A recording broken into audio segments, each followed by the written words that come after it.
Hey everyone, this is Dylan, and today I'm going to be doing a movie review for you guys.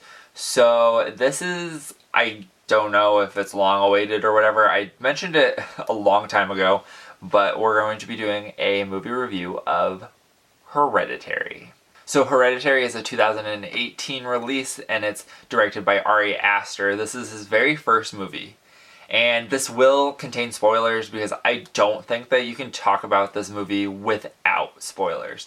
Like, there's no way that you could legitimately, give a accurate depiction of this movie without spoilers. So, first I want to talk about the trailers for this movie. So, I had heard a lot about this movie before it came out, and the trailers looked really good. So let's just take a quick gander at this cover art. So we've got Toni Collette, and we have Charlie. Or we have Toni Collette's character, and we have the character of Charlie. So the trailers and everything, including this, make it seem like Charlie is a main character in this movie.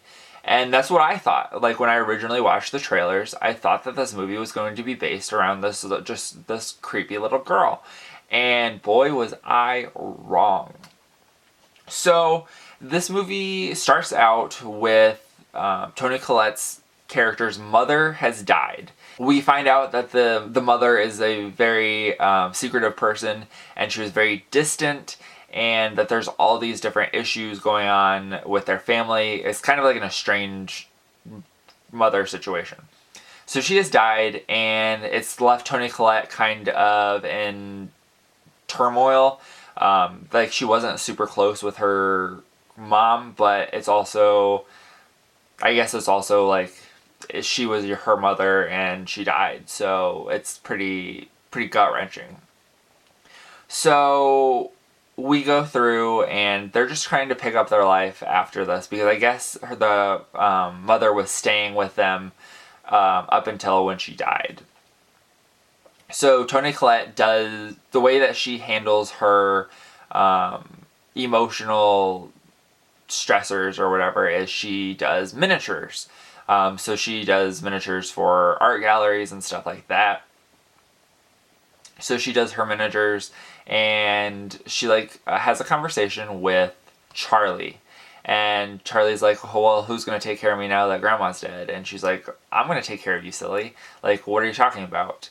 And so we find out then that her grandmother was very protective of Charlie. There's even one instance where Toni Collette's character says, your grandmother breastfed you because she wanted to breastfeed you, so I couldn't.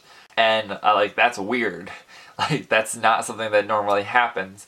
So we go through, and there's another kid. His name is Peter. It's Charlie's brother, and Peter decides that he wants to go to a party. He's kind of like a stoner kid, and he wants to go to a party, and his mom is like, Charlie, go to the party with your brother.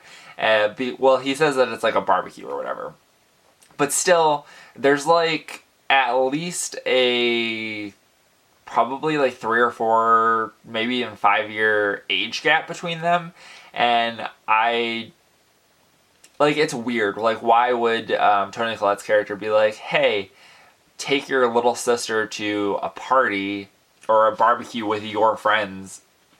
And so that's what happens, and they're at this party, and Peter finds this girl that he likes, and he's like, hey, I got some weed, let's go smoke it. And she's like, okay. And Charlie starts to follow them, and he's like, hey, Charlie, no, don't go.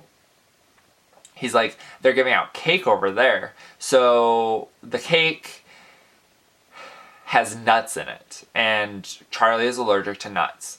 And so I guess she didn't realize that it had nuts in it, even though I think if you're allergic to nuts, you would probably be like, yeah, I think I should probably check all my food for nuts first. And it was pretty obvious that there was nuts in it. I don't think, they didn't like, they were like chopped nuts. They weren't like ground up nuts. So I don't know how that got bypassed, but I guess it did. So anyway, that happens and she starts to have an allergic reaction. And she goes upstairs and is like, Peter, I can't breathe. And she's like wheezing and stuff. And he's like, oh shit, I gotta go. And starts taking her to the hospital. And so they are going through, or he's driving really fast, and there's an animal in the middle of the road. And Charlie is trying to get air, so she sticks her head out the window. And so when the animal's in the road, Peter swerves, and Charlie hits a telephone pole. And so when I first watched this scene, and this scene is the most shocking scene in the entire movie, like, I literally gasped and was just like, oh my god, what the hell just happened? And I did not expect her to have lost her head, because that's what happens. She, like, head's clear off, and you don't see it. I just expected her to have, like, hit her head or something and fell back into the car. I did not expect her head to be clean off. But he kind of like freaks out and is in shock, and he just goes home and goes to bed, but I don't think he actually slept. And then his mom, or the mom, Toni Collette, finds her in the morning in the car, backseat of the car, her headless body. So it's like, what the heck? So they had just had the death of the grandma, and then a couple months later there was the death of Charlie, and it was devastating for Toni Collette. She legitimately had like a mental breakdown. So she ends up meeting this character from a support group. Like she was going to the support group where her it was like a lost support group. So she met this person, and she's like, hey, let's hang out. And she's like, okay. And so this woman shows her how to do the seance. And she's like, I contacted my grandson. And so Toni Collette goes back to her house, and she's like, let me try this.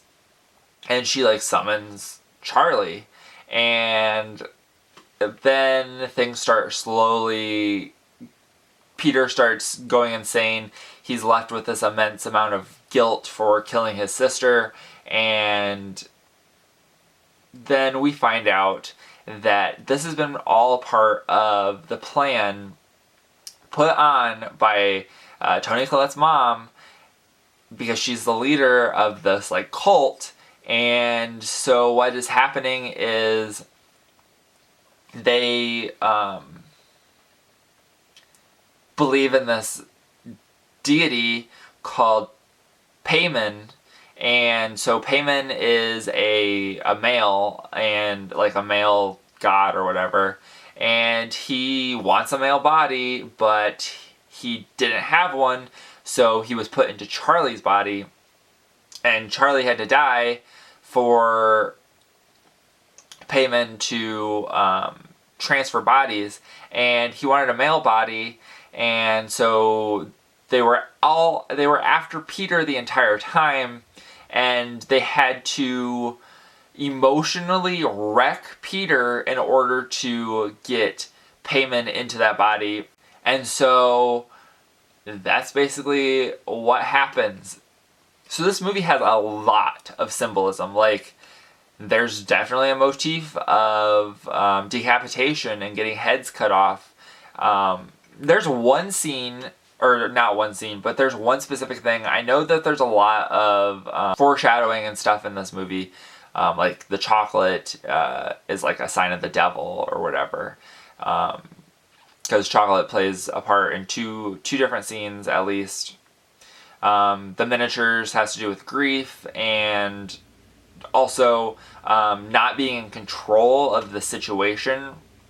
So Toni Collette's character does these miniatures, but she's completely in control. It's almost like a dollhouse effect. And so one of the interesting things about this was that the house that they lived in was completely constructed by the production team. So it was like they were inside of a miniature. So that was actually really cool. And I thought the acting was really good. A lot of people really wanted Toni Collette to be nominated for an Academy Award, and I think that her acting probably could have definitely got it. There's one scene in particular, there's a dinner scene, and that's probably one of the most powerful scenes that I've seen in a while. There is one motif that it has to mean something, but I'm not 100% sure what it is. But they reference it several times throughout the movie, and that's why I think that it means something about shoes. Like, every time they go in and out of the house, they have to take their shoes off, and like you can clearly see that they're taking their shoes off, even if they don't say it, or they remind somebody to take their shoes off. So, and that's like throughout the beginning of the movie, and then towards the end of the movie, after all of this stuff starts happening, then they start wearing their shoes in the house. So I think that has to do with something, but I'm not 100% sure what. I know in some cultures, like shoes and stuff are considered dirty, so I don't know if like they're like this clean family or whatever at the beginning, and then as these things start progressing, their view of like the family itself starts becoming dirty. I don't know if that's the case or what, but yeah, that is definitely this crazy movie. Definitely quite shocking, and I would definitely recommend that you guys watch it if you haven't already watched it. But that is it for this video. I hope you guys enjoyed. Let me know what you think about Hereditary if you've watched it. Did you like it? Did you not like it? Did you think that Toni Collette should have been nominated for an Academy Award? Even if it probably never would have happened, I think that it's still interesting to see what regular people choose. Because most of these award shows are based off of people from like the industry, but there's really a whole movie. I mean, there's people just like me and you who watch these movies, and I think that they deserve. I think that it should be a more prestigious honor to win like a fan choice award. I know there's like the People's Choice Awards, but I feel like that's not really even promoted like super well, but I don't know. So that is it. Let me know if there are any other movies that you think I should review, but that is it. But thank you guys for watching, and have a great day. Bye.